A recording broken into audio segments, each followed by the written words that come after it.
नमस्कार। देश की राजनीति में राहुल गांधी और नरेंद्र मोदी के बीच की टक्कर अब कोई साधारण बात नहीं रह गई है। हर चुनाव, हर सभा और हर मंच पर ये दो नेता एक दूसरे के आमने सामने होते हैं।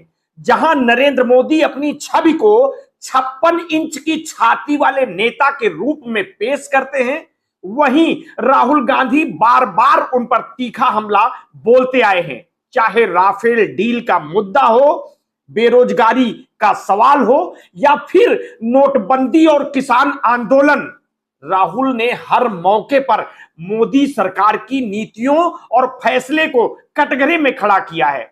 लेकिन इस बार पुंछ की रैली में राहुल गांधी का हमला पहले से कहीं ज्यादा आक्रामक और अलग है। उन्होंने सीधे तौर पर कहा है कि अब नरेंद्र मोदी बदल चुके हैं और इंडिया गठबंधन ने उन्हें मनोवैज्ञानिक रूप से परास्त कर दिया है। राहुल गांधी का यह दावा न केवल मोदी के नेतृत्व पर सवाल उठाता है, बल्कि उनके अब तक के सबसे बड़े राजनीतिक अभियानों की भी समीक्षा करता है। इस वीडियो में हम बताएंगे कि राहुल गांधी ने पहले भी किस तरह से प्रधानमंत्री नरेंद्र मोदी को घेरे में लिया है और कैसे उनका ये नया बयान मौजूदा राजनीति में एक अहम मोड़ ले सकता है। सवाल उठ रहे हैं, क्या वाकई राहुल गांधी ने मोदी को मनोवैज्ञानिक रूप से खत्म कर दिया है? इस बार राहुल गांधी ने पीएम मोदी पर सीधे तौर पर मनोवैज्ञानिक रूप से कमजोर होने का आरोप लगाया है। उनके अनुसार वह नरेंद्र मोदी नहीं रहे जो पहले थे। ये बयान ये दिखाता है विपक्ष के लगातार दबाव और जनता के सवालों ने प्रधानमंत्री के आत्मविश्वास को प्रभावित किया है। राहुल ने यह दावा किया है कि अब विपक्ष मोदी सरकार को मनचाही दिशा में घुमा सकता है। जब भी कोई नए कानून लाए जाते हैं, विपक्ष सामने आकर उसे रोकने में सफल होता है। राहुल गांधी के ये बयान नहीं है, इससे पहले भी कई मंचों पर वो नरेंद्र मोदी को घेरते आए हैं। चौकीदार चोर है कि कैंपेन में राहुल गांधी का सबसे चर्चित हमला रहा है 2018 के चुनाव से पहले का है, जब उन्होंने पीएम मोदी पर सीधे राफेल डील में भ्रष्टाचार के आरोप लगाते हुए चौकीदार चोर है का नारा दिया था। इस नारे ने पूरे चुनावी माहौल को गर्म कर दिया था। राहुल ने जनसभा में यह आरोप लगाया था कि प्रधानमंत्री ने अपने दोस्त उद्योगपतियों को फायदा पहुंचाया और जनता को धोखा दिया।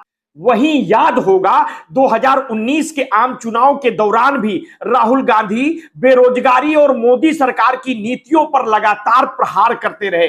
उन्होंने नोटबंदी को देश का सबसे बड़ा घोटाला बताया था और कहा था कि इससे करोड़ों लोगों की आजीविका पर बड़ा बुरा असर पड़ा।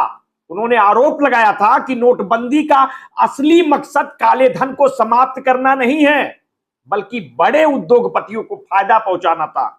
ये आरोप और बयानबाजी हर चुनावी रैली में उनकी प्रमुख रणनीति थी। कोरोना महामारी के दौरान राहुल गांधी ने बार बार मोदी सरकार की नीतियों की आलोचना की थी। उन्होंने सरकार पर महामारी से निपटने में असफल होने और देश के स्वास्थ्य ढांचे की अनदेखी करने का भी आरोप लगाया था।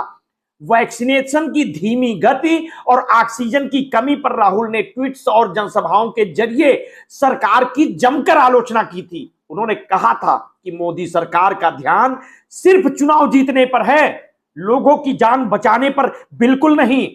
2022 में सरकार द्वारा लाई गई अग्निपथ योजना को लेकर राहुल ने युवाओं के गुस्से को उजागर किया था। उन्होंने कहा कि इस योजना से देश के युवाओं के भविष्य के साथ खिलवाड़ किया जा रहा है। राहुल का कहना था कि मोदी सरकार युवाओं को सस्ती श्रम शक्ति के रूप में इस्तेमाल करना चाहती है, जबकि उनके पास अस्थायी रोजगार देने की कोई कठोर योजना नहीं है। पुंछ की इस रैली में राहुल गांधी ने कई बिंदुओं पर प्रधानमंत्री को घेरा है। सबसे पहले उन्होंने मोदी के 56 इंच के सीने वाले बयान पर हमला किया और कहा कि आज के नरेंद्र मोदी में वह आत्मविश्वास नहीं बचा। राहुल का यह बयान राजनीतिक तूफान खड़ा कर सकता है, लेकिन उनका हमला यही खत्म नहीं हुआ। उन्होंने प्रधानमंत्री के उस बयान का मजाक उड़ाया जिसमें नरेंद्र मोदी ने खुद को बायोलॉजिकल नहीं कहा था, राहुल ने इसे चुनौती देते हुए कहा कि प्रधानमंत्री ने कहा था कि उनका सीधा संपर्क भगवान से है, लेकिन अब ऐसा नहीं लगता। सिर्फ यही नहीं, राहुल ने मोदी सरकार पर अमीरों के लिए काम करने और देश के अरबपतियों का कर्ज माफ करने का भी आरोप लगाया है। उन्होंने कहा कि यह सरकार सिर्फ 2-3 लोगों के लिए काम कर रही है, जबकि 25 बड़े उद्योगपतियों का 16 लाख करोड़ रुपए का कर्ज माफ कर दिया। दूसरी ओर छोटे व्यापारी और आम लोग बेरोजगारी से जूझ रहे हैं। राहुल ने बेरोजगारी और जम्मू कश्मीर की स्थिति पर विशेष ध्यान दिया। उन्होंने यह भी कहा कि जम्मू कश्मीर का विशेष राज्य का दर्जा छीन लिया गया और इसे केंद्र शासित प्रदेश बना दिया गया, जो कि इतिहास में पहली बार हुआ। राहुल ने इस बात पर जोर दिया कि कांग्रेस सत्ता में आने पर जम्मू कश्मीर का राज्य का दर्जा बहाल करेगी।